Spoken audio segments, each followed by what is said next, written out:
Hi everyone, it's Samantha Graff Benmore. Unfortunately, Cheryl can't be with us today. She's just with family. So there's Waleuska. I will just ask her to join us. Oops, view request.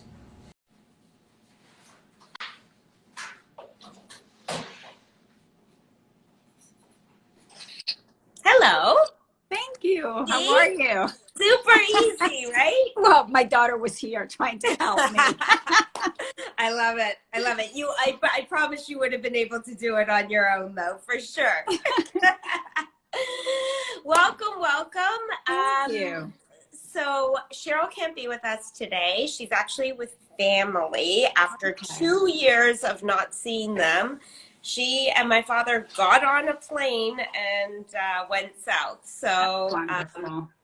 yeah. Good excuse. Good excuse. Yeah, very, very happy for them. Finally, we've been pushing them, but they were hesitant, but they're good now. So, yes. So, welcome to the Graph Girls IG Live, and Jersey Girl usually joins us, so she's looks like she's trying to get up here.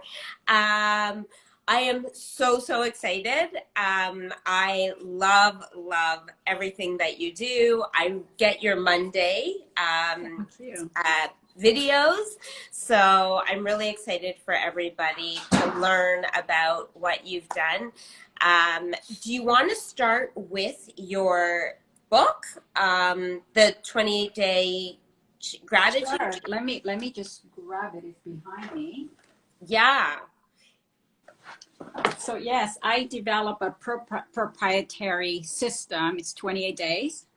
Okay, I did it in a book format so people can follow it. You have to do it 3 times because we know everything has a minimum of 3 months to take a hit, right? Yes, like actually affect. But so basically, the principle behind the book is just a system backed by science that allows someone to transform their life, and it's more for people that are stuck or that are feeling stuck and they have some trauma in their life or they're grieving something. So it just takes them through a process that allows them to find the gift in their pain and to look at really all their experiences through different lenses. So like I said, people can buy the book or they can, buy the self-paced module online and do it. Okay, so something that I wanted to address that I thought would be a great fit with the different life stages, and those life stages come into sort of our moving of people in real estate, that I thought also when they're going through, basically it's like transitions of life, transformation sort of, because people are going through, like you said, different challenging times. And I was thinking it sort of relates with real estate in the sense that people go from being single to married. This is a very different life stage. Typically, they end up also then buying a home together. And then we go through the stage of, unfortunately, some people moving away from each other. Yes. And that stage I would see as one that 100% what you are dealing with and your coaching, and of course your whole the word that I always think of when I think of Waleuska is gratitude. Like you can't not connect. It should be like Waleuska, gratitude, Lazo. Like it's like right in there. So I was thinking that it might be an interesting sort of way to connect it, because it is a very different life stage that comes up with a lot of instability, and instability sort of makes you want to work on yourself and dig a little deeper. So maybe you can comment on that life stage. Of course, sure. And it's something, they say like the statistics are really bad. They say 50% of the people end up in divorce, and that doesn't take into account 25% of those people that stay in a marriage even though they're not happy.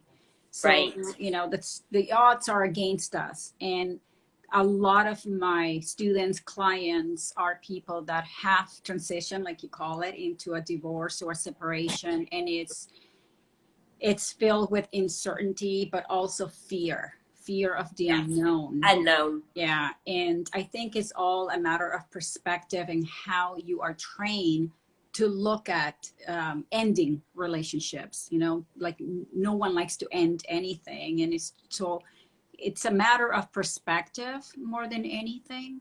Yeah.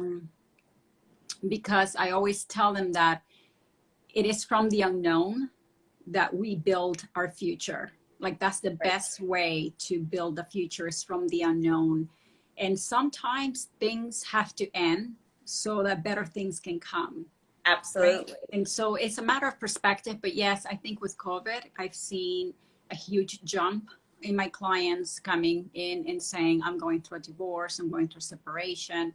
And the fear is very palpable in them. So And yeah, go ahead. And what do we think that, because, you know, it's funny. I mean, everybody knows I'm married to a family lawyer and, you know, so I'm very familiar what's going on. And, you know, whenever we speak to people, they're like, oh, you must be so busy to Steve. And, you know, and he is really busy. There's no doubt. However, we've talked about this numerous times and we don't think that it's completely COVID related. Everyone thinks that these people have been sitting in their marriages, like you said, very unhappy. Now, did COVID maybe give them be that Bunsen burner under them a little bit? Yeah, I think it just Perhaps. magnified whatever problems were already on their Yeah, exactly. But I think also you know, a lot of them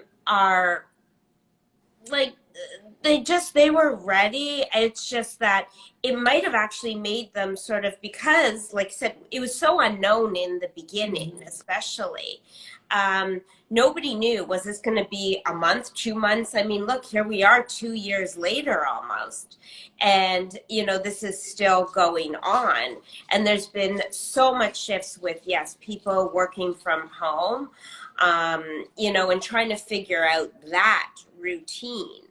So, but I also do think that COVID's allowed people to really appreciate things that they didn't appreciate in the past, like something as simple as going out for dinner. 100%. The ability just to come and go and gather, that's been taken away from us. You know, that you Yeah, have to think about, can I hug my mother?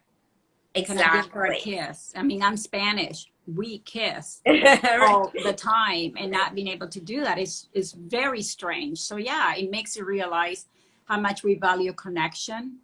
It has also, at least on my side, I remember when we were not allowed to leave at all except for essentials, it made me realize how little we actually need to live and to be Yeah. happy. Like there were, I think, three rooms in the house that we actually used, right? So it just goes to show you, you know, what truly is important in life, what truly matters.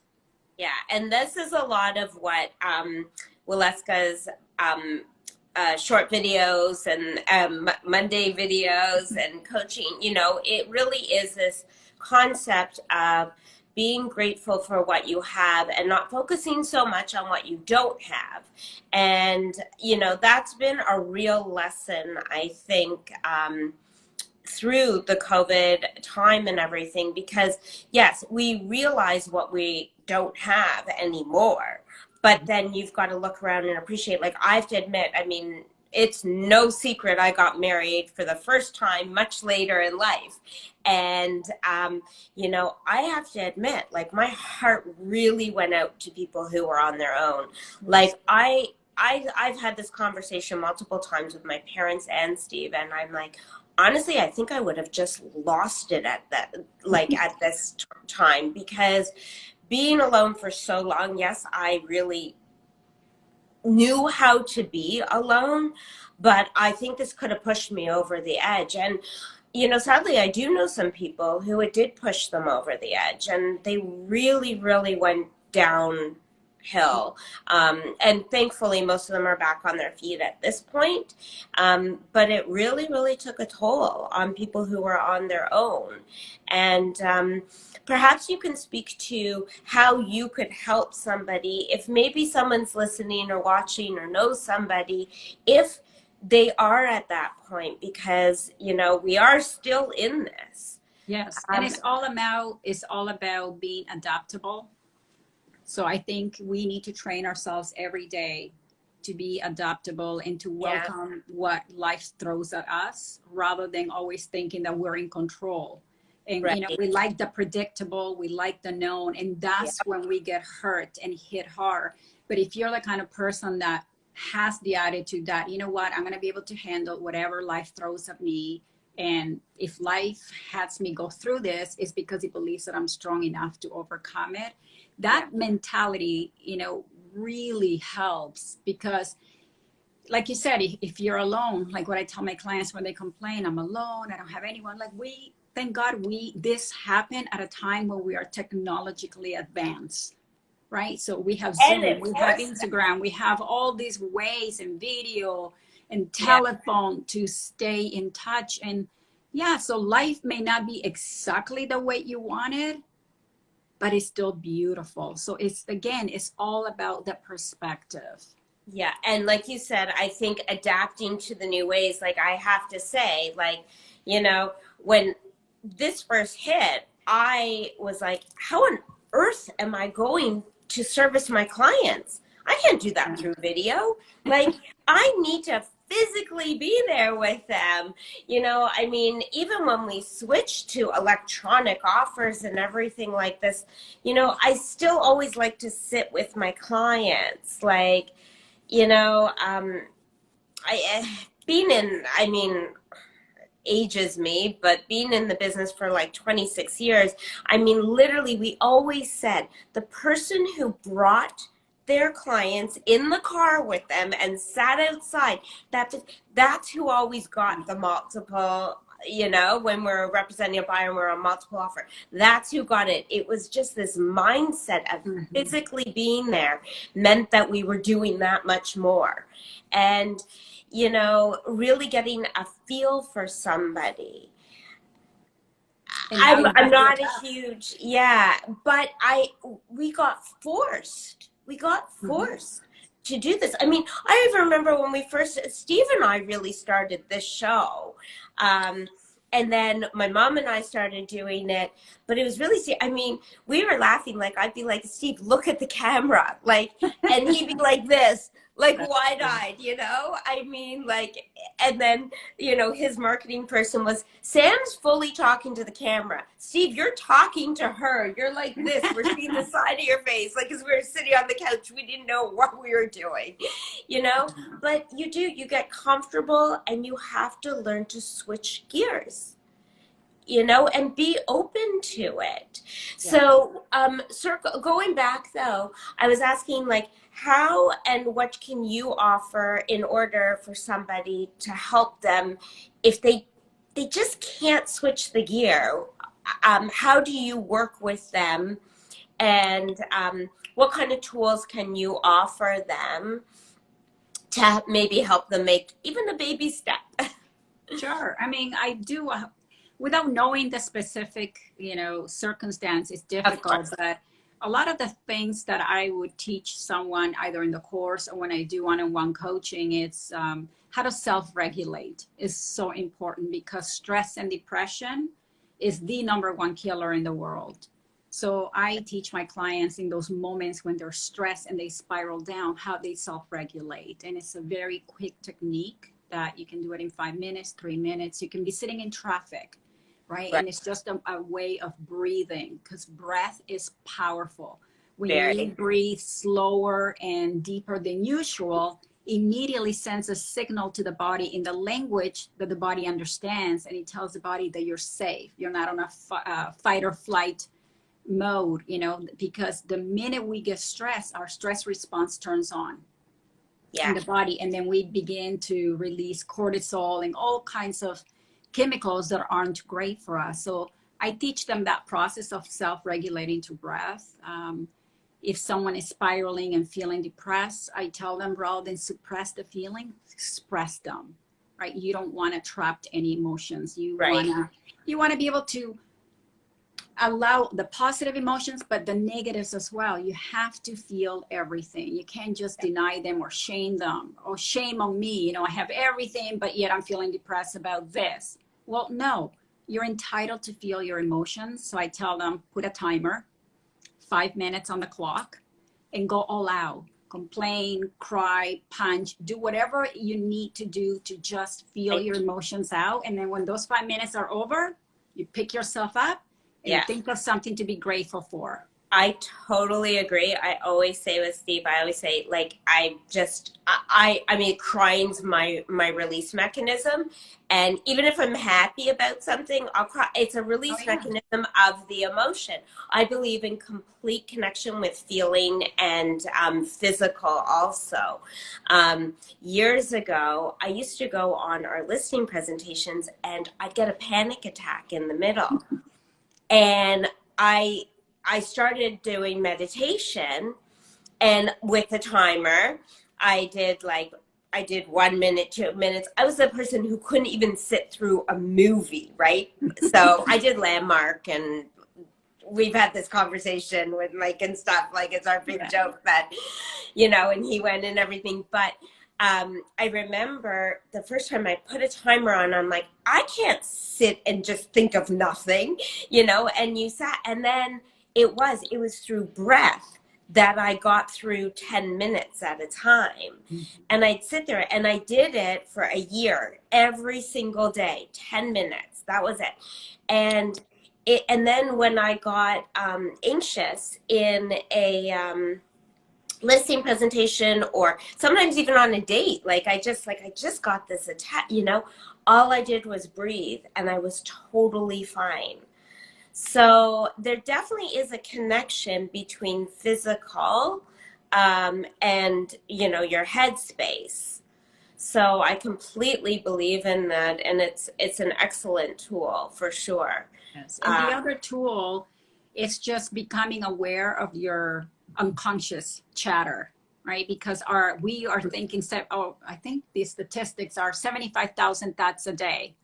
Okay, and 90% of those thoughts are the same thoughts you had the day before. Right. Which is crazy, but it's crazier because 95% of those thoughts are happening without your awareness. So it's teaching someone how to become aware of your unconscious thoughts and behaviors and changing them, interrupting yourself so you don't spiral to the point where, you know, you get hit by depression or anxiety. Yeah, and I think also, like, going to the physical and the mind, like, also no secret, everyone knows I work out all the time. I'm like, you know. So we've been, when COVID started, Steve and I made like an effort, and then we kind of went back and forth, but we tried to implement yoga into our routine just in our unit, like, you know, because it really does help, especially when you do work out with weights and do all other things. It's really good idea to stretch it out. But on top of that, the yoga is really for the mind more than anything. And there's some amazing, I mean, first of all, there's tons of people who have switched their businesses to online. So there's all sorts of people, and I know a lot, we've promoted a lot of people here, and I've done it with Sammy G's and Samantha Graff, like video stuff. But also, the YouTube is amazing. Like, we have a guy on YouTube. We love him. Like, he is amazing out of California. He's just, his voice, like, we keep trying other people. Nah. And we keep going back to him. So I should give him and I mix up his name. It's either Elliot Travis or Travis Elliot. I keep mixing it up, but he's amazing.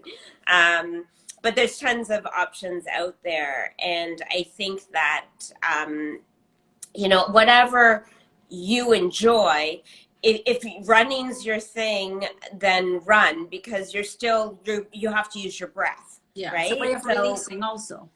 Yeah. Absolutely. Like, Steve runs, like, In that business, you have to. You might be trying to run away from it all. But I was also thinking another interesting time when people become alone, through divorce, and then we deal a lot with the empty nester, or quite frankly, the widow stage, and that's a really big transitional. Huge. Yeah, I mean, we do a lot with the person who's moving from the house to a condo, because that's a real psychological impact on you. When, let's be real, like, it's probably going to be the last place you live, and so we deal with it a lot. And not to toot my own horn, I just do very well with it because we have a lot of patience. And usually what ends up happening is our clients will be like, I'm like, so condo living's not so bad, eh? And they're like, honestly, our biggest complaint is, why didn't we do this sooner? Interesting. But there is a hurdle. And I feel like that's probably a clientele that you probably work with, or I don't know, maybe you should work with. Yes, if you don't. passing my way.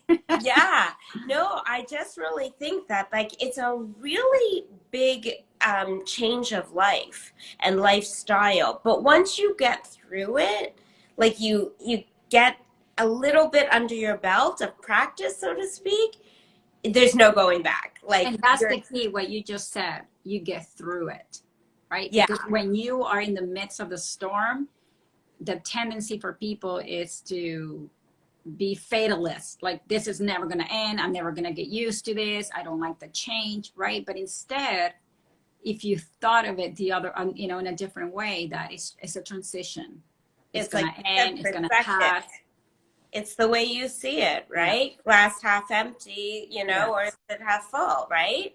Yeah. So, I mean, and this is all sorts of things in life. Like, I'm trying to bring it to, like, sort of real estate and life stages. But I mean, look, it could be an 18-year-old, going through first year university. All the changes in your relationships. Maybe you decided to go to a university on your own with none of your friends. Yeah. I mean, there's some people who would only go with, they're like, I'm not changing anything. I'm going with the high school crew, right? And many do that. But then there's some that sort of are like, you know what? I need a new experience. I want to change this up. And they go to a school that they don't know anybody at. Yeah. And there's a lot of fear, I'm sure, attached to that. And I know you have two young girls who have been on your videos and written things with you that are phenomenal. Thank you. Just like Mommy. So, maybe you want to give a little share on that stage of life too, and how maybe you or your girls can influence, help, support any of the younger generation that are going through these unknown times also. Yes, and again, it's all perspective, and it is difficult. So my younger daughter, it was harder for her to be online, and she really missed the connections. She's a lot more social than my older. And so it hit her pretty hard, and, we went through periods where she was suffering from depression.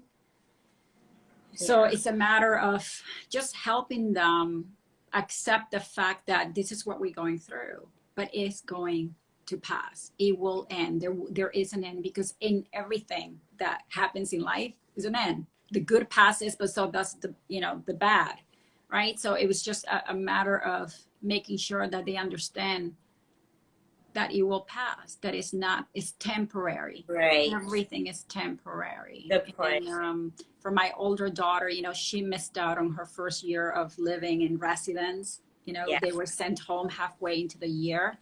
So yeah, it was difficult. She also went to school not knowing anyone. I think there's only one person that she knew from her high school, but they were in different programs. And she was good with it. Like, she's very resilient to change. Whereas my younger is not so much. And I think that is something that we as parents can help a little, by leading by example. So if we show our kids that we are resilient to change, they're going to learn that, right? Because a lot of Right. times our kids are watching what we do, not what we say. So just being resilient to change, adaptability is very important. And not to deny, you know, we have to make sure that they understand that we get what they're going through, rather than saying, well, you know what, it's, you know, don't freak out, it's gonna pass. No, it's like, I get how you're feeling. I know that it's lonely. I know you miss your friends, but you know what?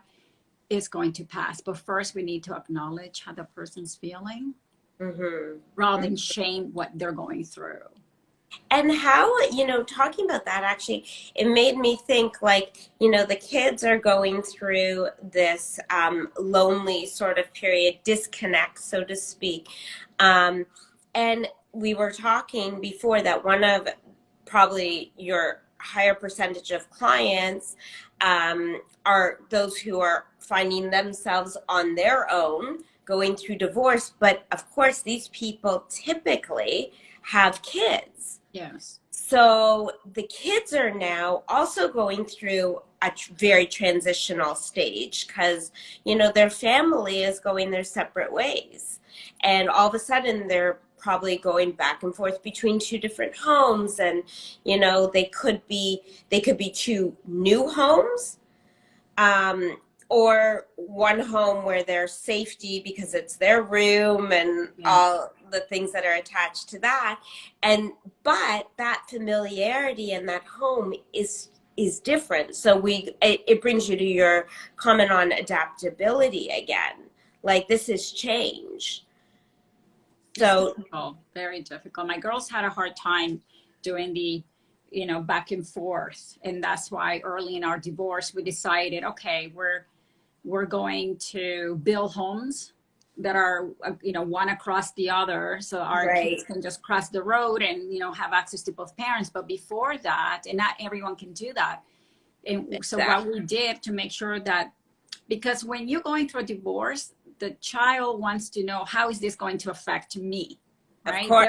They feel their world is going to change. And we didn't want that. So what we did is they stayed in the matrimonial home, which was their home, the only home they knew. And you guys went and back. we were the ones who went. I think they call it nesting. Rotating. I think it's called, I don't know what you call it. I think it's called nesting. That's what we did until, you know, we could live, you know, closer together. And now they're fine. They've adapted well. But every so often, my daughter will say, oh, you know, why do I have to, you know, switch homes? I wish I could wish I won. And you know what? It's good for them because that teaches adaptability, that not everything's going to be the way you want it to be. Right? I remember sometimes we tend to overprotect, and sometimes we need our kids to, you know, be resilient and go through their own problems. They have to learn disappointment. They have to learn not everything will go their way. Absolutely. I remember way back talking to my sister-in-law about this, because I think she said to me, she goes, don't make plans with the kids if you're not going to show up. I go, I work in an unpredictable business. I don't know. I want to show up. I want to come. I'm booking it. But, you know, if I have to go on an offer or, you know, and back then I really had to physically go on the offer. Right. Yes. Like, sure. I can't do anything about it. And I said, well, you know, it might be a 30-minute visit instead of an hour. And, you know, it went through my head exactly like you said. I said, you know, I get protecting them. I get not disappointing them. But if you protect them all the time and you never allow them to see disappointment, or when something goes the wrong way, they are going to lose it. Exactly. They're not going to know what to do with it because they have no experience. Exactly. So, I mean, don't get me wrong. I was not ever looking to disappoint my nieces. We wouldn't do that on purpose. But our children need to learn that. Yes, some things are also, one thing we all learn too, and especially when you go through divorce, I know this, like, you just can't control other people. The only thing you can control is yourself. Yeah. And your reaction. This is like Psych 101, you know, like, you can only control your reaction to the situation. Like we've all heard it a gazillion times. Now, practicing it is another A thing. whole different story. Much more difficult. Yes. Well, I feel like we could definitely go on forever, but I have a meeting, and I just want to ask you to share where people can find you online, email, whatever. I'm all over social media, you know, Instagram, Facebook, Twitter. It's just WaleuskaLazo.com. Okay, That's my and website. if they and on those on the site they can get, because I know I get every Monday. I think I get more than just Monday, but I definitely get Monday videos. So Yes. which So on my honestly, website, there's something that tells them if they want to subscribe. So they will get all my mailings, my articles, my videos. There's information on the book and where they can buy it, where the, you know, okay. information on the course for those that are interested. Awesome. And I highly recommend to everybody to sign up for, at the very least, like the Monday videos. I know a lot of people don't love Mondays. I love Monday. I feel like it's a fresh start every single, Yes, it is. like, you know, and for me, like, every day's a work day, so it really doesn't matter. So it sort of gives me a little bit of stability in that sense of thinking it's the beginning of the week, even though, like I said, every day's a work day, so what's the difference? And that's why I chose Monday, you know, because everyone's so tense about starting the week and work. And I thought if I send a video that is motivational, inspirational. And they are. You know, they're fantastic. They really are. They're delivered so well. So thank you for my Monday motivations. And Steve watches it. We do. And we talk about it after. Nice. Yeah. Thank you. Yeah, definitely. Thank you so much for joining us. Thank you for having me. Forward to seeing you in person sooner than later. Okay. Have a good day. Bye. Bye.